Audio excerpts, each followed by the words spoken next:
Hello दोस्तों, welcome to my YouTube channel. आज के इस वीडियो में मैक ओएस सोनोमा को अपने विंडोज़ पीसी पे इंस्टॉल करेंगे। जो अभी मैक का लेटेस्ट रिलीज़ है सोनोमा, उसे हम इंस्टॉल करेंगे विंडोज़ पीसी में। स्टेप बाय स्टेप सारे प्रोसेस इसमें बताऊंगा कि आप कैसे EFI बना सकते हो, मैक रिकवरी को कैसे डाउनलोड करोगे, बूटेबल कैसे बनाओगे और उसके बाद उसको इंस्टॉल कैसे करोगे।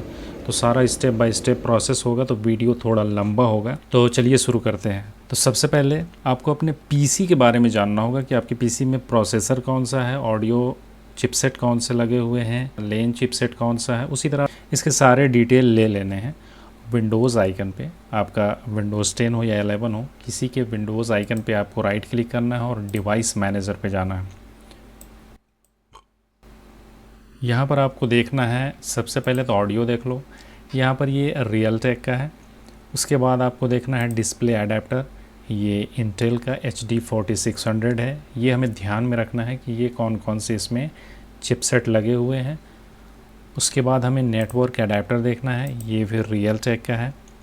उसके बाद हमें प्रोसेसर देखना है कि इसमें कौन सा प्रोसेसर है, किस जनरेशन का है। तो ये 4th जनरेशन का प्रोसेसर है। उसके बाद यहाँ भी आपको साउंड के बारे में मिल जाएगा डिटेल। यहाँ पर इंटेल भी है और रियलटेक भी है, दोनों है।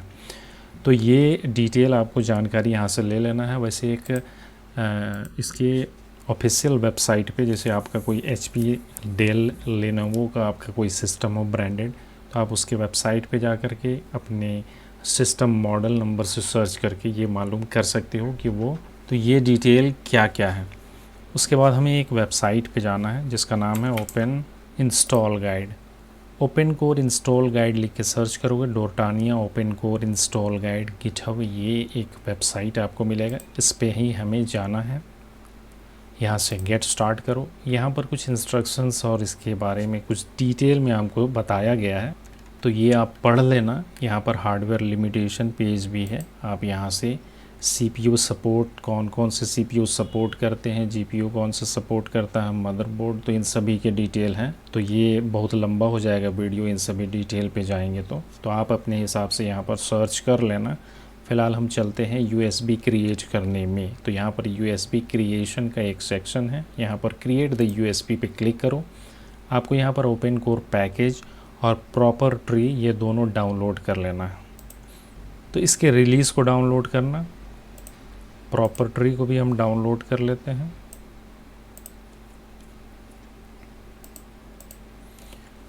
उसके बाद नीचे आओ, मेकिंग द इंस्टॉलर।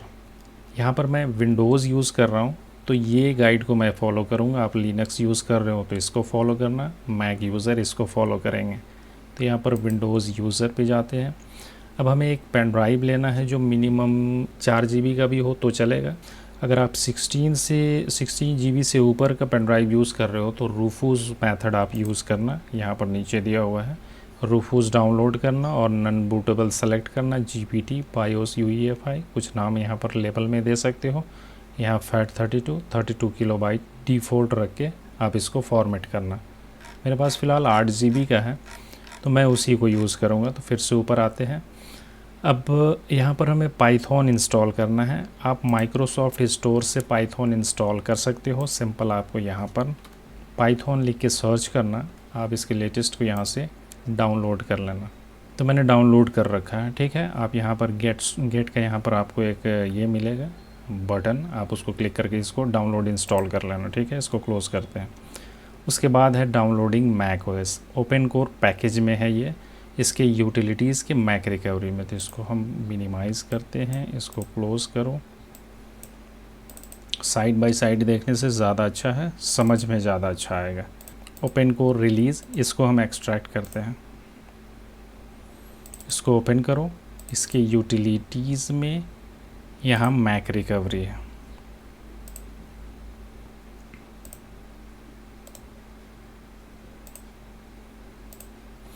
ये है, यहाँ पर ये यूटिलिटीज़ का मैक रिकवरी ये आ गया। अब इसके अंदर आना है और यहाँ पर इसका जो फोल्डर पाथ है, यहाँ पर आप क्लिक करोगे, ये सारा सेलेक्ट हो जाएगा। यहाँ पर आपको CMD टाइप करना है और एंटर करना है।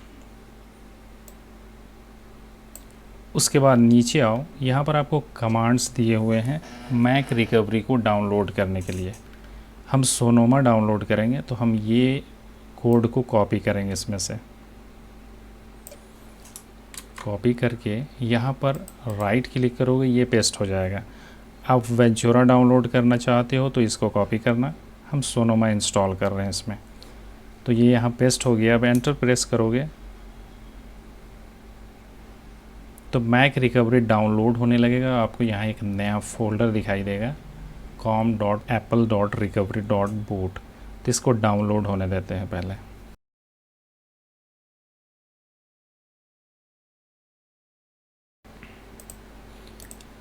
मैक रिकवरी डाउनलोड हो गया है। इसके अंदर में आपको दो इस तरह से फाइल दिखाई देंगे, बेस सिस्टम चेकलिस्ट और एक base system DMG। Pen drive लेना, सिस्टम से कनेक्ट करना, जैसे कि यहाँ पर ये है, आपको ये फॉर्मेट कर देना है पहले। यहाँ पर राइट क्लिक करना, फॉर्मेट। अगर 8 GB का पेन ड्राइव हो तो आप सिंपल यहाँ से FAT32 सेलेक्ट करना और यहाँ पर 32 किलोबाइट, यहाँ पर इसका कोई लेबल दे देना, या USB कर देते हैं, मैक USB स्टार्ट, ओके।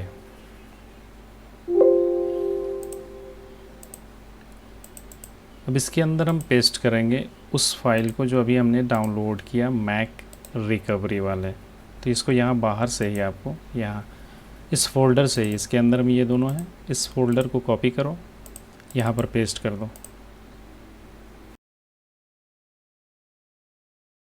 ठीक है। अभी फ़िलहाल इसको क्लोज़ करो, ये इसका भी काम हो गया है। अब नेक्स्ट पे चलते हैं, अगला प्रोसेस क्या है। EFI को कॉपी करो, अभी जो हमने डाउनलोड किया ओपन कोर पैकेज, ये पेन ड्राइव है और ये ओपन कोर पैकेज है। इसके अंदर आपको, आपका जो सिस्टम है वो 32 बिट हो तो यहाँ इस EFI को कॉपी करना। मेरा सिस्टम 64 बिट है तो मैं इस EFI को कॉपी करूँगा। यहाँ पर राइट क्लिक करो, कॉपी करो, यहाँ इस पेन ड्राइव पे पेस्ट कर दो। उसके बाद बैक आओ, यहाँ डॉक्यूमेंट दिखाई दे रहा है आपको, डॉक्यूमेंट के अंदर में आपको sample.plist मिलेगा। इसको राइट क्लिक करो, रीनेम करो config, बस config.plist ये कर देना है और इसको यहाँ से कॉपी करो, EFI के अंदर में, OC के अंदर में यहाँ आपको पेस्ट कर देना है। ये दो एक्स्ट्रा फाइल है, इसको डिलीट कर देते हैं।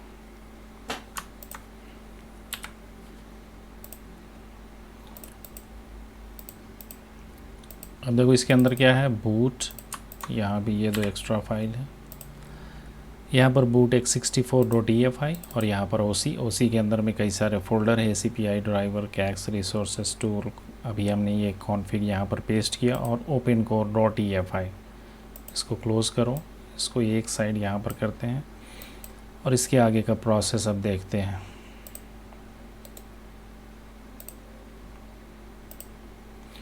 ठीक है, अब यहाँ पर आगे बढ़ते हैं। इसको हमें कुछ इस तरह से सेटअप करना है। यहाँ पर EFI के अंदर में आपको बूट के अंदर में बूट x64 होगा। उसके बाद यहाँ पर आपको OC ACPI छोड़ ड्राइवर में जाना, OC के बाद यहाँ ड्राइवर के अंदर में आपको ओपन कोर रन टाइम ये रखना है। यहाँ पर देखो ओपन कोर रन टाइम ये रहा, लेकिन इसके साथ हम एक और चीज़ रखेंगे, रीसेट NVRAM एंट्री, ये दो चीज़ को हमको यहाँ पर रखना है। सेलेक्ट ऑल करो और इन दोनों को डीसेलेक्ट कर लो, रीसेट NVRAM एंट्री और साथ में ओपन रन टाइम .EFI और बाकी सबको डिलीट कर दो। ये हो गया। अब इसके आगे यहाँ पर टूल में ओपन सेल रखना है। टूल में ओपन सेल ये रहा, सेलेक्ट ऑल करो, open shell deselect, delete, yes, ये हो गया। और बाहर आपको यहाँ पर ओपन कोर.EFI ये हो गया। ठीक है, अब आगे बढ़ते हैं। गैदरिंग फाइल, सबसे पहले फ्रेमवेयर ड्राइवर, इस पर क्लिक करो, HFS प्लस EFI ये ड्राइवर है, तो ये आपका यहाँ जाएगा ड्राइवर वाले फोल्डर में। इसको क्लिक करके डाउनलोड करो।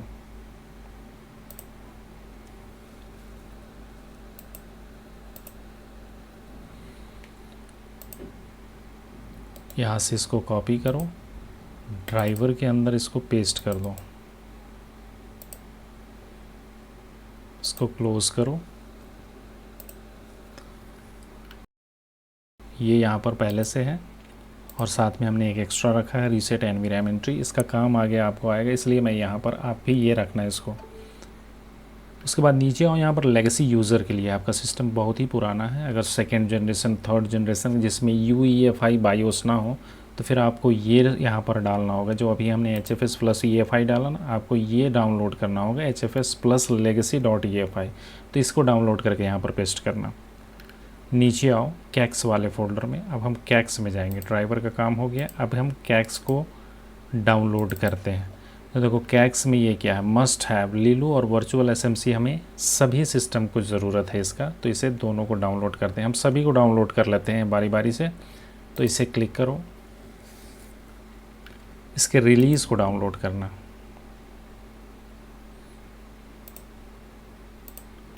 फिर वर्चुअल SMC को डाउनलोड करो,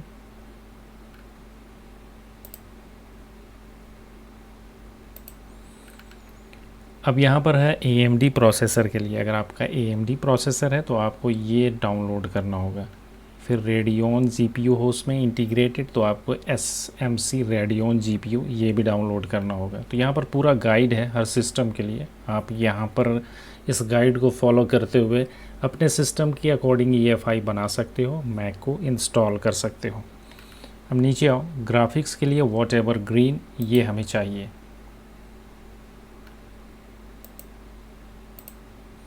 फिर नीचे आओ, ऑडियो के लिए हमें एप्पल AALC ये हमें चाहिए।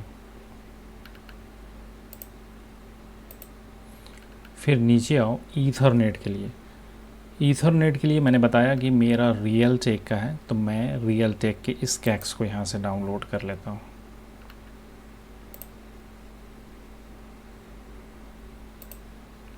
फिर नीचे आते जाओ, यहाँ पर USB के लिए कैक्स,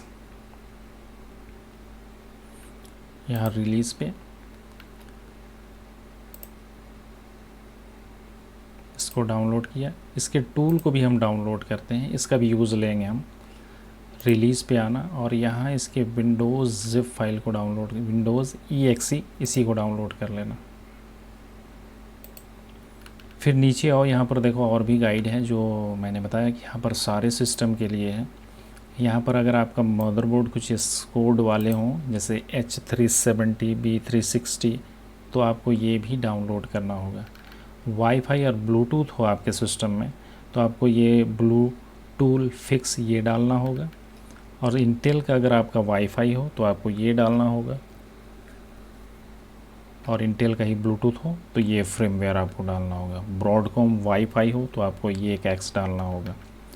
तो ये पूरा डिटेल है, मैं ज़्यादा डिटेल में नहीं जाऊँगा, आप यहाँ पर अपने फॉलो कर लेना इंस्ट्रक्शंस को। ये AMD CPU के लिए जो स्पेसिफिक कैक्स है वो चेक कर सकते हैं। नीचे आओ, अब यहाँ पर लैपटॉप इनपुट के लिए, अगर आपका लैपटॉप यूज़ कर रहे हो तो PS2 कीबोर्ड और ट्रैक पैड के लिए ये कैक्स है। उसी तरह यहाँ पर ट्रैक पैड के लिए और अदर कैक्स है, तो ये मॉडल हिसाब से है, मॉडल के हिसाब से आप यहाँ पर डाउनलोड करना। अगर लैपटॉप यूज़ कर रहे हो तो ये ब्राइटनेस की भी आप डाउनलोड करना, जिससे आप डिस्प्ले ब्राइटनेस को कंट्रोल कर सकते हो। तो अब कैक्स का हमने जितना भी कैक्स हमें चाहिए था वो हमने डाउनलोड कर लिया। अब सीधे हम जाते हैं डाउनलोड वाले फोल्डर में।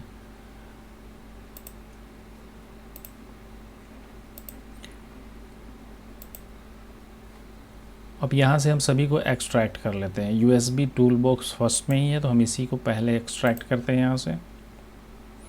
इसके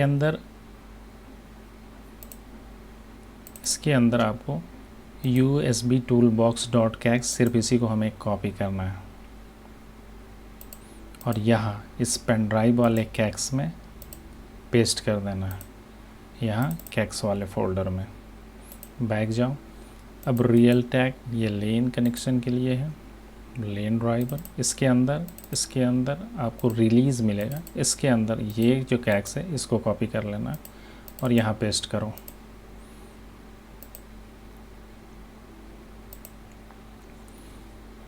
उसके बाद एप्पल ALC ये ऑडियो के लिए है, यहाँ सिर्फ ये applelc.kex इसी को कॉपी करना, बाकी को नहीं। सबको मिक्स नहीं करना वरना काम नहीं करेगा ये। उसके बाद है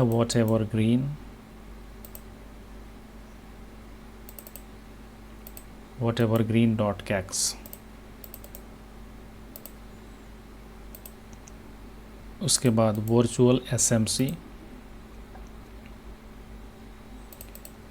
अब इसके अंदर में देखो यहाँ पर लैपटॉप यूज़ कर रहे हो और डेल का है, तो आपको सबको सेलेक्ट करके पेस्ट करना है, कॉपी यहाँ से कॉपी करके यहाँ पेस्ट करना है। अगर आपका सिर्फ डेस्कटॉप है किसी अदर ब्रांड का, डेल का छोड़ के, तो आपको सिर्फ ये तीनों कॉपी करना है, virtual SMC, SMC super IO और SMC प्रोसेसर।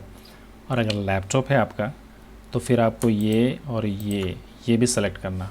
और बताया मैंने डेल का हो तो सभी को, तो मेरा ना डेल का है और ना ही लैपटॉप है, तो मैं सिर्फ ये तीनों कॉपी करता हूँ और यहाँ पेस्ट करता हूँ।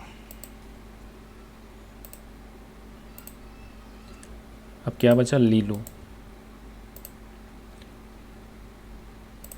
इसके भी कैक्स को यहाँ कर देते हैं कॉपी, और मेरा काम कैक्स वाला जो डाउनलोड किया हमने हो गया। लेकिन अभी एक काम और बचा हुआ है, हमें USB मैप करना है। चूँकि हम सोनोमा इंस्टॉल कर रहे हैं ना, तो एकदम लेटेस्ट वर्जन में है, तो आप ये मैप कर लोगे तो USB पोर्ट से रिलेटेड कोई इशू आएगा तो वो आपको यहाँ पर नहीं आने वाला। तो इस टूल को जो हमने डाउनलोड किया था, इसको आपको डबल क्लिक करना है, मोर पे जाओ, रन एनीवे करो। अब यहाँ फर्स्ट में हमें D टाइप करना है और एंटर करोगे तो डिस्कवर पोर्ट्स, ये जितने पोर्ट्स है उसको सर्च कर रहा है। अब यहाँ पर 5 सेकंड के लिए आप छोड़ दो, सिस्टम एक बार रिफ़्रेश होगा। ये रिफ़्रेश हुआ, उसके बाद B टाइप करो, बैक आओ। डिस्कवर पोर्ट हमने किया। अब सेकंड में है S select ports and build kexts, तो यहाँ पर S टाइप करो, एंटर करो। अब देखो यहाँ पर मेरा जो भी पोर्ट्स USB पोर्ट्स एक्टिव है वो फ़िलहाल यहाँ पर ग्रीन कलर में दिखाई दे रहा है, और बाकी जो भी है वो इनएक्टिव है। तो कई सारे पोर्ट्स के मदरबोर्ड में पोर्ट्स के जो है सॉकेट होते हैं, लेकिन वो कनेक्टेड नहीं होते, उसी वजह से ये ऐसा है। अगर आपका वाईफाई और ब्लूटूथ भी हो तो आपको यहाँ A टाइप करना है ताकि वो सब सेलेक्ट हो जाए, सेलेक्ट ऑल। A टाइप करके इंटर करना, सेलेक्ट ऑल हो जाएगा, सभी एक्टिव हो जाएंगे। उसके बाद आपको K टाइप करना है, लेकिन मेरे साथ ऐसा नहीं है, मेरा में ना तो ब्लूटूथ है ना तो वाईफाई है, तो मैं सिर्फ अब यहीं से K टाइप करूँगा और एंटर करूँगा, तो कैक्स मेरा रेडी हो गया। इसको क्लोज़ करो। अब यहाँ पर आपको USB map.kex मिलेगा, यही अभी हमने क्रिएट किया है। इसको कॉपी करो और यहाँ पर पेस्ट कर दो। ओके, सारा काम हो गया कैक्स का। बैक आओ, इसको क्लोज़ करते हैं। अब हम क्या करेंगे, अब हमें चाहिए SSDT आएगा ACPI में, इसमें हमें डालना है वो। अब देखो यहाँ नीचे डेस्कटॉप के लिए लिस्ट है, यहाँ पर ये प्लेटफॉर्म से यानी कि CPU कोड नेम है। मेरा 4th जनरेशन का है तो ये हैज़वेल है, 5th जनरेशन ब्रॉडवेल है, 6th जनरेशन स्काईलैक है। तो आप अपने सिस्टम CPU कोड नेम को गूगल सर्च करना सिंपल, अपना सिस्टम में जो भी जनरेशन का आपका प्रोसेसर हो तो आपको उसका कोड नेम मिल जाएगा। सिंपल कैसे, जैसे कि मैं यहाँ पर मेरा एग्जांपल बता देता हूँ, i7 4770 टाइप करके सर्च करोगे ओके, तो आपको इंटेल का ये वेबसाइट मिलेगा। यहाँ पर आपको इसका कोड नेम मिल जाएगा, यहाँ पर देखो हैज़वेल है, ठीक है। बाकी CPU Zeek नाम का एक सॉफ्टवेयर भी है, आप उसको डाउनलोड करके इंस्टॉल करो, रन करो, आपको उसमें अपने सिस्टम का, आपके सिस्टम का कोड नेम मिल जाएगा। अब देखो यहाँ पर क्या है और उसको आपको कैसे समझना है, इसको मैं थोड़ा बड़ा कर देता हूँ। देखो यहाँ पर डेस्कटॉप है।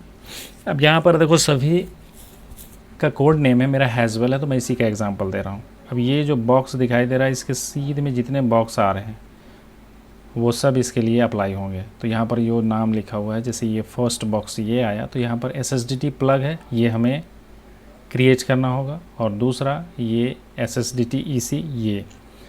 उसी तरह स्काईलैक में भी ये इसका ये लाइन है, यहाँ ये बॉक्स टच कर रहा है, तो SSDT EC USBX SSDT plug भी, और ये भी चाहिए उसे।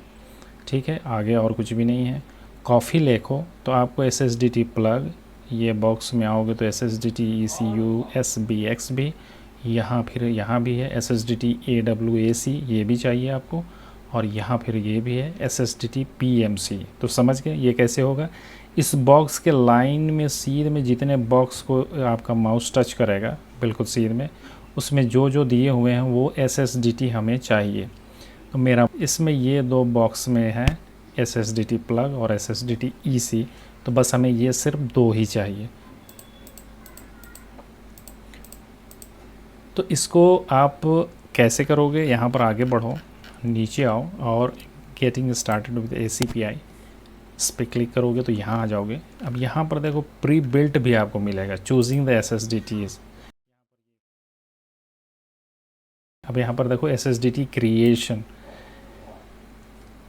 प्री बिल्ट SSDTs आपको यहाँ पर पहले से बना हुआ भी मिलेगा। आप यहाँ से अपने देखो हैज़वेल और ब्रॉडवेल के लिए है, स्काईलेक कैबी लेक के लिए है, तो यहाँ पर आप क्लिक करोगे तो आपको ये दोनों देखो मिल गया। लेकिन हम ये दोनों को नहीं डाउनलोड करेंगे, हम अपने से इसमें एक टूल है उसकी हेल्प से ये सब क्रिएट करेंगे। उसका नाम है SSDT टाइम। ये टाइप करके सर्च करोगे आपको GitHub का एक वेबसाइट मिलेगा, यहाँ पर आओगे और इसको आपको डाउनलोड कर लेना है SSDT टाइम को। अब इसको एक्सट्रैक्ट करो, इसको ओपन करो, यहाँ पर आपको SSDT time Windows batch file मिलेगा, इसको डबल क्लिक करो, मोर रन एनीवे।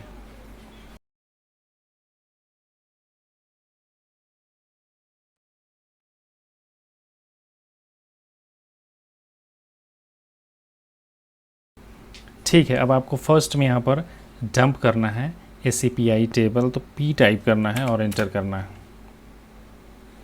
तो यहाँ पर एक रिज़ल्ट का न्यू फोल्डर आ जाएगा। अब हमें क्या चाहिए था, EC और प्लग। EC है 2 नंबर में, तो यहाँ पर हमें 2 टाइप करना है और एंटर करना है। फिर से एक बार एंटर करो। प्लग के लिए 5 है, 5 टाइप करो, एंटर करो। अब इस रिज़ल्ट के अंदर में आपको वो दोनों मिलेंगे, SSDT EC और SSDT प्लग। इसके .aml वाले को कॉपी करो, यहाँ से ये दोनों को यहाँ से कॉपी करो और ACPI पेन ड्राइव में जो हमने ये फाइल डाला है इसकी ACPI के अंदर में पेस्ट कर दो, बस हो गया।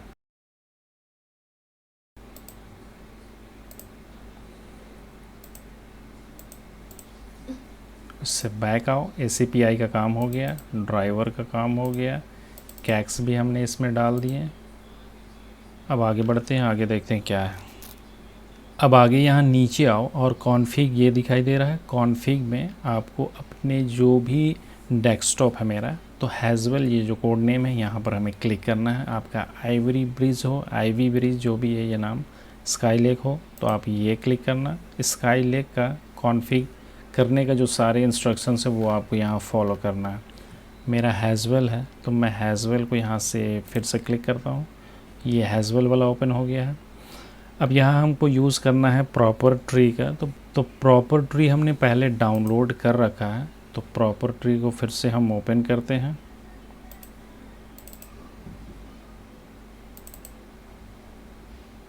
ये रहा, इसको एक्सट्रैक्ट करो, इसके ओपन करो, इसको ओपन करो और यहाँ पर भी आपको विंडोज़ बैच फाइल मिलेगा, प्रॉपर ट्री का विंडोज़ बैच फाइल। इसको डबल क्लिक करके रन करो, मोर पे और रन एनीवे। ये ओपन हो गया, इसको मिनिमाइज़ करो, इसका भी काम हो गया है, इसको फ़िलहाल क्लोज़ करो। अब देखो यहाँ पर फाइल है, फाइल पे आपको क्लिक करना है, ओपन पे जाना है और यहाँ से पेन ड्राइव अपना, उसके अंदर EFI OC और यहाँ से config.plist इसको सेलेक्ट करना है। यहाँ ये वार्निंग है, चारों को डिलीट कर देते हैं। और फर्स्ट में आपको फाइल में यहाँ OC क्लीन स्नैपशॉट वही फाइल आएगा, सेलेक्ट फोल्डर और इसको एक बार सेव कर दो। ये हो गया। तो अब इसमें जितने भी कैक्स हैं, ड्राइवर है, ACPI है, वो सारे यहाँ पर लिस्ट हो गए हैं, खुद से अरेंज हो गए हैं। हमें अरेंज करने का इसका ज़रूरत हमें नहीं पड़ा, ये ऑटोमेटिक इसको सारे डिटेक्ट करके इसको उसी हिसाब से सेट कर दिया। ओके, अब वेबसाइट पे जाते हैं। अब यहाँ पर देखो ACPI में क्या क्या चेंजेस करने हैं वो ऑटोमेटिक यहाँ पर पहले से चेंज हो चुका है, तो हमें वो चेंज नहीं करना है। फ़िलहाल हम क्या करेंगे, हमने जो फर्स्ट में आओ यहाँ पर, अभी हमने जो SSDT टाइम में जो हमने क्रिएट किया था वहाँ एक पैच है, हम उसको कॉपी करेंगे और इसमें पेस्ट कर देंगे। SSDT टाइम मास्टर रिज़ल्ट के अंदर में वो पैच मिलेगा, ये ओपन कोर पैच। इसको आपको ओपन करना है। यहाँ कैसे ओपन बताएं, यहाँ ओपन विथ पे जाओ, यहाँ मोर ऐप्स में जाओ, यहाँ से अनदर ऐप्स डाउनलोड, यहाँ पर प्रॉपर्टी और ये बैच फाइल, इस पे ओपन करो, ये आ गया। अब यहाँ हमें क्या करना है, ACPI पे ये सेलेक्ट करो, राइट क्लिक करो और इसको कॉपी कर लो। यहाँ से इसको कट कर देते हैं। यहाँ ACPI पे आओ, जो ये पेन ड्राइव वाला P लिस्ट है इस पर राइट क्लिक करो और इसको डिलीट कर दो। ये remove ACPI and any child, फिर यहाँ रूट पे आओ और यहाँ पर पेस्ट कर दो। ACPI यहाँ पर आ गया, जो ये पैच है, इसको क्लोज़ करो। अब वेबसाइट पे आते हैं, इसको थोड़ा बड़ा कर लेते हैं ताकि हम यहाँ से इसको एडिट कर सकें। ओके, ये हो गया, ये एक्टिव है, ये दोनों देखो यहाँ पर enable true comments SSDT plug.aml, यहाँ पर आपको मैच करना है उसी तरह। यहाँ पर एनेबल ट्रू है, SSDT EC ये रहा, ये भी ट्रू है, और यहाँ पर ये SSDT प्लग भी ट्रू है, तो इसके हिसाब से ये हो गया। अब नीचे आओ, यहाँ पर आप इसको मैच करना, यहाँ से यहाँ पर देखो बूटर है, बूटर में क्वार्क में आना, यहाँ पर क्वार्क का डिटेल है, आप मैच कर लेना यहाँ पर, ये बिल्कुल इससे मैच करता है या नहीं। यहाँ पर देखो ट्रू फॉल्स फॉल्स ये है, इसको मैच कर लेना। उसके बाद नीचे आओ, यहाँ पर अब डिवाइस प्रॉपर्टीज़, यहाँ डिवाइस प्रॉपर्टीज़ है, इसमें हमें कुछ ऐड करना है। यहाँ पर देखो लेआउट ID सिर्फ एक है, यहाँ पर यहाँ 2 है। नीचे आओगे तो आपको इसका डिटेल मिलेगा। ये जो है ये की हमें यहाँ पर ऐड करना है, यहाँ पर इसको कॉपी करो, ऐड में आओ, यहाँ डिवाइस प्रॉपर्टीज़ के राइट क्लिक करो और यहाँ पर न्यू चाइल्ड अंडर ऐड ये क्लिक करो। एक नया जो है सो की यहाँ पर एक्टिव हो जाएगा। न्यू स्ट्रिंग यहाँ पर लिखा हुआ रहा है, इसको डबल क्लिक करो और यहाँ पर पेस्ट कर दो ये की।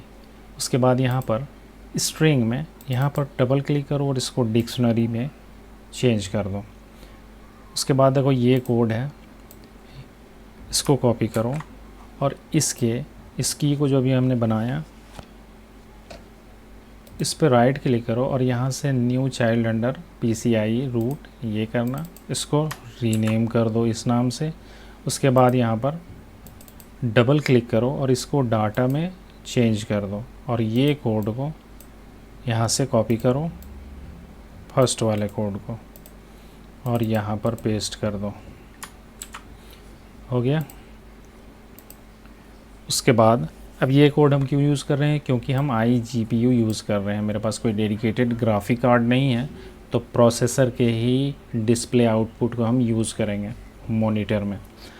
उसी तरह अगर आप iGPU को सिर्फ कंप्यूटिंग पावर के लिए यूज़ करोगे, अगर आपके पास GPU है कोई डेडिकेटेड GPU जैसे कि 1050 Ti या तो AMD का कोई ग्राफिक कार्ड जो मैक्स सपोर्ट करता है, तो फिर आप ये कोड यूज़ करना।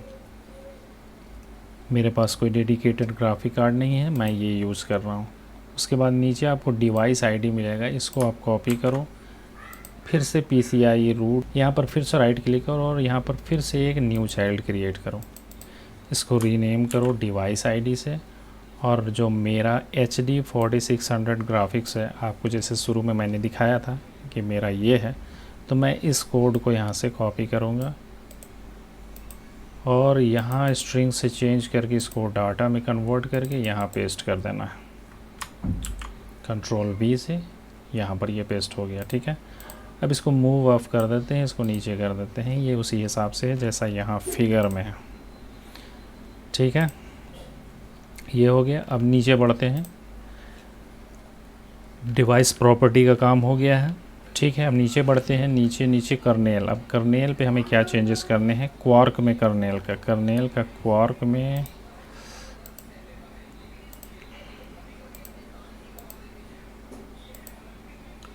ये आ गया क्वार्क।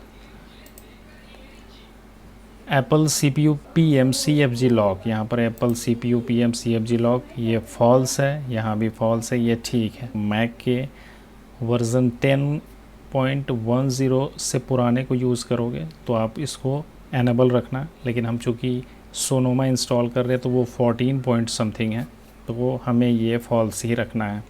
उसके बाद ये हमें एनेबल रखना है, ये क्या है, एप्पल XCPM-CFG लॉक। तो एनेबल करने के लिए आप यहाँ पर फॉल्स है, यहाँ डबल क्लिक करोगे तो यहाँ ट्रू और फॉल्स ये ऑप्शन आ जाएगा, आप यहाँ से ट्रू सेलेक्ट कर सकते हो। तो ये जो गाइड है ये मैंने थोड़ा सा इसलिए बताया कि आप किस तरह से चेंजेस कर सकते हो। अब बाकी मैं फास्ट फॉरवर्ड कर देता हूँ जल्दी से, ताकि ये वीडियो ज़्यादा लंबा ना हो।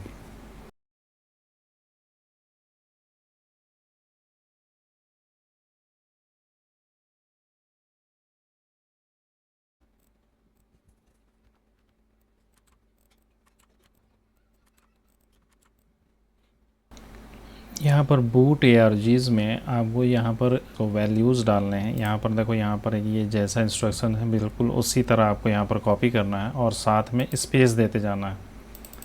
जैसे -V के बाद में आपको ये एक स्पेस मिलेगा। उसके बाद डीबग है जो नीचे है, आपको ये कोड यहाँ पर देखो -V है, debug is equal to 0 × 100।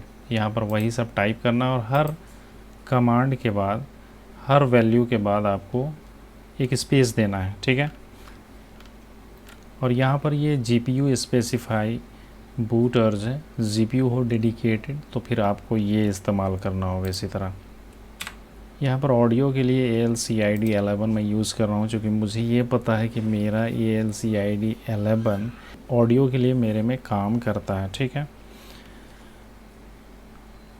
Okay, तो ये हो गया। अब आगे बढ़ते हैं लैंग्वेज में। देखो, आप में से कई लोग ये कमेंट भी कर रहे थे कि मेरा लैंग्वेज वो कोई रसियन लैंग्वेज आ रहा, तो ये रसियन लैंग्वेज का ही यहाँ पर कोड है। तो अगर मैं इसी प्लेलिस्ट को यूज़ करूँ तो ये रसियन में आएगा। आपको ये इंग्लिश करना हो तो यहाँ पर डाटा को स्ट्रिंग में चेंज करो, या तो आप ये कोड यूज़ कर सकते हो। यहाँ पर हेक्स कोड है इसका, इसको आप यहाँ कॉपी करो और यहाँ से पेस्ट कर दो, ये इंग्लिश लैंग्वेज में है। या तो फिर आप इसको स्ट्रिंग में चेंज करके ये वैल्यू यहाँ पर डाल सकते हो, ये दोनों एक ही है। उसके बाद आगे बढ़ो, आगे में देखो क्या है, प्लेटफॉर्म इन्फो में आपको यहाँ पर क्या करना है, SM BIOS का इस्तेमाल करना है। तो ये हम लास्ट में करेंगे, फ़िलहाल हम इसको और इसके आगे का प्रोसेस कर लेते हैं, इसको लास्ट में करेंगे।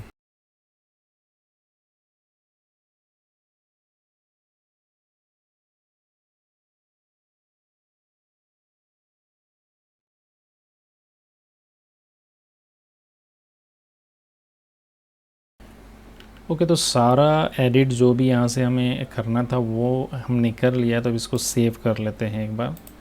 ये सेव हो गया, अब इसको क्लोज़ कर दो फ़िलहाल। अब ये इसका और भी काम है। अब देखो यहाँ पर क्या है, बायोस में हमें कुछ चेंजेस करने हैं। यहाँ पर नीचे वेबसाइट में आपको वो मिल जाएगा, ये हमें डिसेबल करना है। जैसे फास्ट बूट डिसेबल कर देना, बायोस में जाके सिक्योर बूट डिसेबल करना है, सीरियल पोर्ट या कॉम पोर्ट एनेबल हो डिसेबल कर देना, पैरेलल पोर्ट, VTD। तो यहाँ पर ये डिसेबल जो करना है उसका लिस्ट है। तो ये आपके बायोस में सब नहीं मिलेंगे, हो सकता है कि इसमें से कुछ ना हो, तो जो ना हो उसको छोड़ देना है, जो है वो चेंज करना है तो करना है। यहाँ एनेबल क्या क्या करना है वो है, तो यहाँ एनेबल करने वाले लिस्ट है, यहाँ डिसेबल करने वाले लिस्ट है, तो आप इसको देख लेना। तो कॉन्फ़िग हमने कर लिया। यहाँ पर ये सारा मैं इसका जितने भी सेटिंग्स थे वो सेटिंग्स हो गए हैं। अब SM BIOS का इस्तेमाल करना है, तो यहाँ पर इसको हम क्लोज़ करते हैं। डाउनलोड पे हमने SM BIOS को डाउनलोड किया था। ओके, SM BIOS हमने डाउनलोड नहीं किया है, तो इसको डाउनलोड कर लेते हैं। ये जेन SM BIOS, इसको क्लिक करो और डाउनलोड कर लो।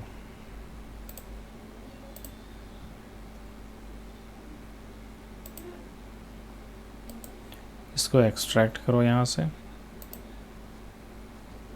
और इसके अंदर ओपन करो, इसको ओपन करो और यहाँ पर देखो GNSM BIOS का आपको विंडोज़ बैच फाइल मिलेगा। इसको डबल क्लिक करके रन करो, यहाँ से रन एनीवे। अब देखो यहाँ पर हमें क्या करना है, ये फर्स्ट में 1 नंबर ही टाइप करो, एंटर करो। ये जो इसके सीरियल नंबर है, रोम मतलब ये सारे कुछ को अपडेट करेगा एक बार। उसके बाद सेकेंड नंबर में है select config dot P list, तो यहाँ पर आपको 2 टाइप करना है और एंटर करना है। और ये जो कॉन्फिग डॉट पी लिस्ट है जो पेन ड्राइव वाला हमारा, उसको यहाँ से ड्रैग करके इसमें और उसके बाद एंटर करो। ये इसमें पी लिस्ट को सेलेक्ट कर लेगा। अब हमको क्या करना है, अब हमें यहाँ पर 3 नंबर में है जनरेट SM BIOS, यहाँ पर 3 टाइप करो, एंटर करो। अब यहाँ हमें, तो मैं यहाँ पर टाइप करूँगा iMac 19,1 और एंटर। तो ये देखो यहाँ पर ये 19,1 है, यहाँ पर ये सीरियल नंबर इसका है, ये बोर्ड सीरियल नंबर, तो ये सारा कुछ उसमें ऐड हो गया है जो एक मैक डिवाइस के लिए चाहिए। लेकिन देखो एक चीज़ ये है कि जब आप सीरियल नंबर यहाँ पर ये है ना, इसको आप एक बार चेक कर लेना कि ये किसी और मैक डिवाइस में लिस्टेड ना हो। तो यहाँ पर आप ये टाइप कर सकते हो चेक कवरेज एप्पल, इस वेबसाइट पे आओ और यहाँ पर उस सीरियल नंबर को सर्च करो। यहाँ पर सर्च करो, कैप्चा डालो, यहाँ पर please enter valid serial number, तो ये फ्री है, हम इसको यूज़ कर सकते हैं। और अगर यहाँ शो होने लगे कि ये किसी डिवाइस पे लिस्टेड है उसको, तो फिर आप यूज़ मत करना, फिर से दूसरा जनरेट कर लेना यहाँ से SM BIOS से, ठीक है। फिर एंटर करो और ये हो गया। अब इसको क्लोज़ करो, इसका काम हो गया है। अब इसको दोबारा से हम ओपन करके देखते हैं, यहाँ पर प्लेटफॉर्म इन्फो। अब इसमें देखो वो सारे कुछ यहाँ पर खुद ब खुद यहाँ सेट हो गए, वो सारे कुछ यहाँ पर टाइप हो गए जो भी सीरियल नंबर है। अब इसको क्लोज़ करो और अब ये बूटेबल पेन ड्राइव बिल्कुल से तैयार है। मेरे सिस्टम के अकॉर्डिंग ये रेडी हो गया है। अब मैं इसको इसमें इंस्टॉल करने वाला हूँ। अब देखो मैं इसको इंस्टॉल करूँगा एक्सटर्नल ड्राइव में, मेरे पास एक NVMe इनक्लोज़र है, तो उसी में मैं मैक को इंस्टॉल करने वाला हूँ। तो अब इसका नेक्स्ट प्रोसेस हम शुरू करते हैं। बायोस में जो चेंजेस करने हैं वो आप वहाँ पर से देख लेना। सिक्योर बूट आपको डिसेबल करना मस्ट है। अब इसको क्लोज़ करो, ये सारे वेबसाइट जो भी हमने खोले हैं। अब सिस्टम को रीस्टार्ट करना है और बूट करना है पेन ड्राइव से। ओके, तो अब जो ये पेन ड्राइव हमने बनाया है, इससे मैक को इंस्टॉल करना है तो हमें इंटरनेट लेन कनेक्शन वाला चाहिए, जो कि मैक इंस्टॉल करते वक्त इंटरनेट कनेक्ट होना चाहिए। अगर आपके पास लेन कनेक्शन नहीं है तो फिर ये एक और वीडियो है जिसका लिंक नीचे मैं डिस्क्रिप्शन में डाल दूँगा। आप इसको फॉलो करते हुए बूटेबल बनाना और इस EFI को उसमें मूव करा देना। फिर आप इस पेन ड्राइव से इंस्टॉल करोगे तो इंस्टॉलेशन के वक्त आपको इंटरनेट का ज़रूरत नहीं पड़ेगा।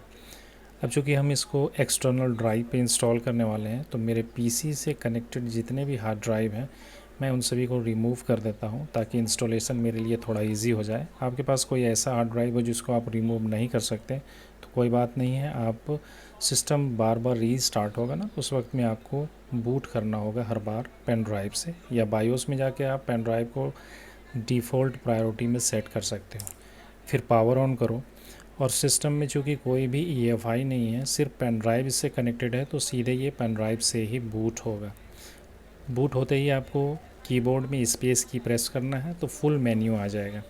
अब फुल मेन्यू आएगा तो आपको यहाँ पर जो सेकंड नंबर में दिखाई दे रहा है मैक USB एक्सटर्नल DMG, यही सेलेक्ट करना है और एंटर प्रेस करना है।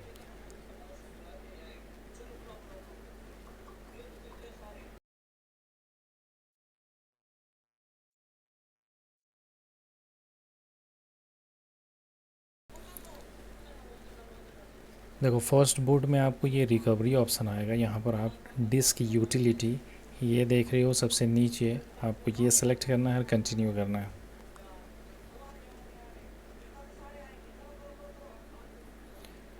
उसके बाद आप यहाँ व्यू पे आओ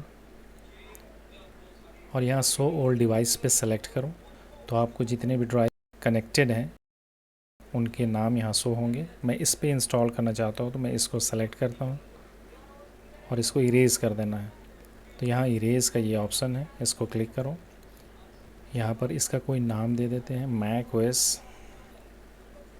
नीचे फॉर्मेट में APFS यही सेलेक्ट होना चाहिए और यहाँ पर ये गाइड पार्टीशन मैप। उसके बाद इसको इरेज़ करो।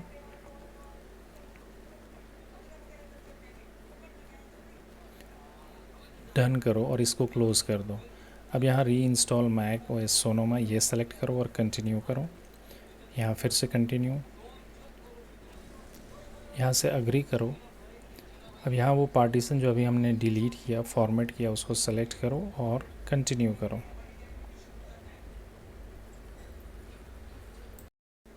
देखो इसको इंस्टॉल होने में करीब आधा घंटा लगा मेरा, हो सकता है आपका टाइम कम से ज़्यादा हो। इसके बाद फर्स्ट रीस्टार्ट होगा। फर्स्ट रीस्टार्ट होते ही फिर से पेन ड्राइव पे बूट करना और यहाँ पर आपको ये अब मैक ओएस इंस्टॉलर ये ऑप्शन दिखाई देगा थर्ड नंबर में। इस बार आपको ये सेलेक्ट करना और एंटर करना है।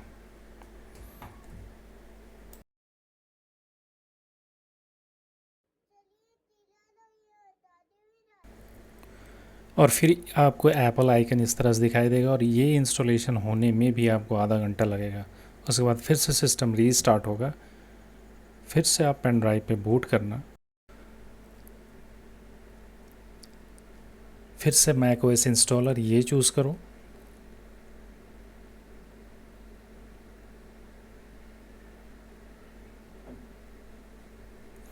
तो जब तक मैक ओएस इंस्टॉलर आए तब तक आप मैक ओएस इंस्टॉलर को ही सेलेक्ट करना और फिर देखना एक बार रीस्टार्ट होगा तो आपको सिर्फ मैक ओएस दिखाई देगा। जैसे कि अभी ये सिस्टम रीबूट हुआ और इस बार अब आप देखोगे मैक ओएस। तो इस बार मैक ओएस सेलेक्ट करना। एक्सटर्नल शो हो रहा है, ये ऑप्शनल हो सकता है आप में ना हो, क्योंकि मैं एक्सटर्नल ड्राइव पे ये इंस्टॉल कर रहा हूँ इसलिए यहाँ पर ब्रैकेट में एक्सटर्नल शो हो रहा है।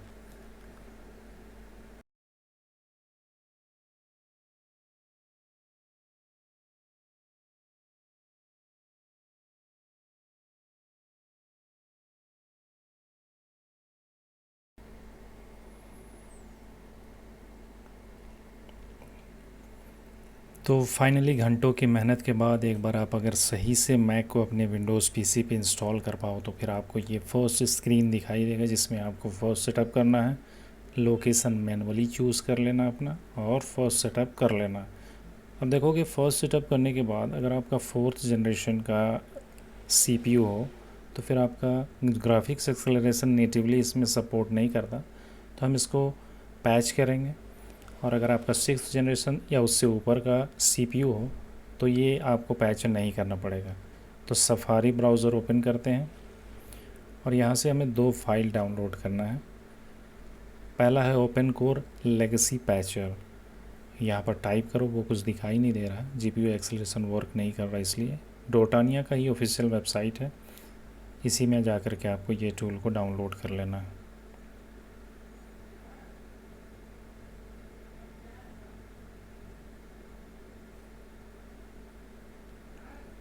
उसके बाद हमें डाउनलोड करना है ओपन कोर कॉन्फ़िगरेटर।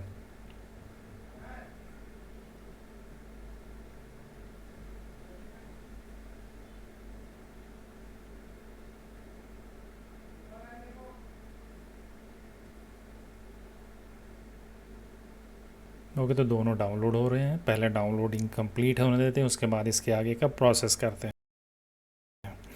डाउनलोड हो गया है। अब यहाँ पर आपको फर्स्ट में ओपन कोर लेगेसी पैचर को राइट क्लिक करके ओपन करना है। यहाँ से ओपन और पोस्ट इंस्टॉल रूट पैच, इसको क्लिक करो। यहाँ पर कुछ एरर दिखाई दे रहा है, AMFI इज़ एनेबल, तो हमें इसे डिसेबल करना है तभी ये पैच हम कर पाएंगे। ओके, तो यहाँ से रिटर्न टू मेन मेन्यू और इसको फ़िलहाल हम साइड करते हैं और ओपन कोर कॉन्फ़िगरेटर को अब हम राइट क्लिक करके ओपन करते हैं। यहाँ से ओपन करो, यहाँ से टूल पे माउंट EFI लेकिन एक समस्या आ गया है, यहाँ पर मेरा पेन ड्राइव शो नहीं हो रहा है। हो सकता है यूएसबी मैप जो हमने किया ना वो सही से नहीं किया, जिसकी वजह से यहाँ पर मेरा पेन ड्राइव फ़िलहाल यहाँ शो नहीं हो रहा है। तो कोई बात नहीं है, हम सिस्टम को एक बार रीस्टार्ट करते हैं और रीस्टार्ट करने के बाद इस पेन ड्राइव को किसी दूसरे यूएसबी पोर्ट पे लगा कर देखते हैं।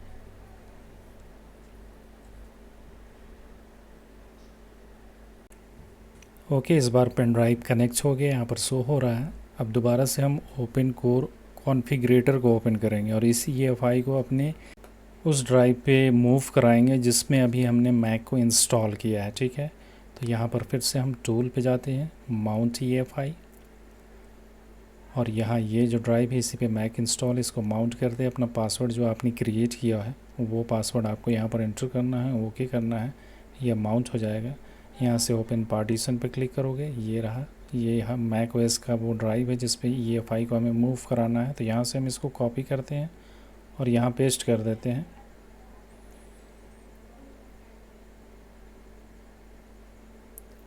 ओके, इसको क्लोज़ करो और अब बिना पेन ड्राइव के आप मैक OS को बूट कर सकते हो। तो एक बार सिस्टम को रीबूट करके चेक कर लेते हैं। अब इस पेन ड्राइव का कोई ज़रूरत नहीं है हमें, इसको इजेक्ट कर देते हैं और सिस्टम को रीबूट करते हैं। ओके, सिस्टम रीबूट हो गया है। अब दोबारा से हम ओपन कोर कॉन्फ़िगरेटर को ओपन करते हैं। टूल पे फिर से हमें माउंट करना है EFI पार्टीशन को। ओपन पार्टीशन पे क्लिक करो, यहाँ से EFI फिर OC और ये P लिस्ट को open with open core configurator पे ओपन करो।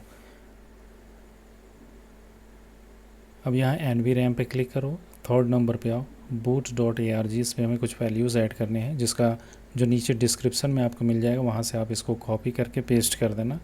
AMFI _get_out_off_my_way is equal to 0 × 0 1 ये टाइप करना है और इसको सेव कर देना है। इसको क्लोज़ करो और सिस्टम को रीस्टार्ट करो। उसके बाद फिर से ओपन लेगेसी पैचर को ओपन करो और यहाँ पर अब देखते हैं, अभी यहाँ पर दूसरा एरर आ रहा है, SIP इज़ एनेबल और करंटली बूटेड SIP। तो इसको भी डिसेबल करना है, तो डिसेबल करते हैं। फिर से हमें ओपन कोर कॉन्फ़िगरेटर को ओपन करना है और माउंट करना है फिर से EFI को।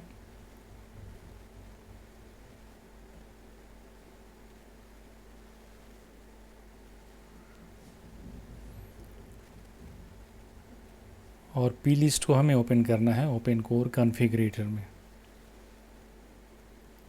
फिर से यहाँ NVRAM पे आओ और यहाँ पर ये लास्ट वाला थर्ड वाला, और यहाँ पर देखोगे CSR एक्टिव कॉन्फ़िग, यहाँ पर आपको 0 दिखाई देगा। मैंने यहाँ पर एक वैल्यू ट्राई किया लेकिन ये वर्क नहीं किया, तो आप ये ट्राई मत करना। आपको यहाँ पर टाइप करना है FF0 फिर F फिर 4 बार आपको 0 टाइप करना है। ठीक है, और इस वैल्यू को आप सेव कर देना है और सेव करने के बाद सिस्टम को रीस्टार्ट करना है।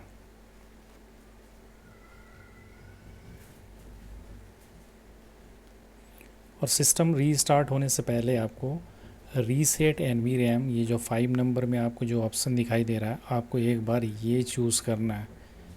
एंटर प्रेस करो, सिस्टम एक बार फिर से रीबूट होगा।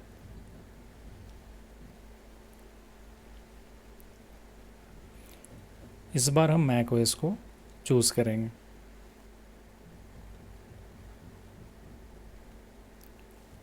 सिस्टम बूट होते ही फिर से हम ओपन कोर लेगेसी पैचर को रन करेंगे और इस बार देखेंगे कोई एरर आता है या नहीं।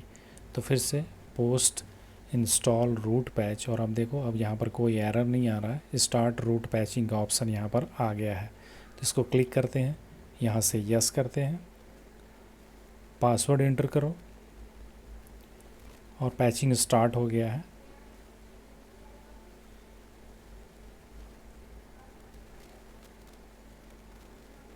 यहाँ से ओके क्लिक करो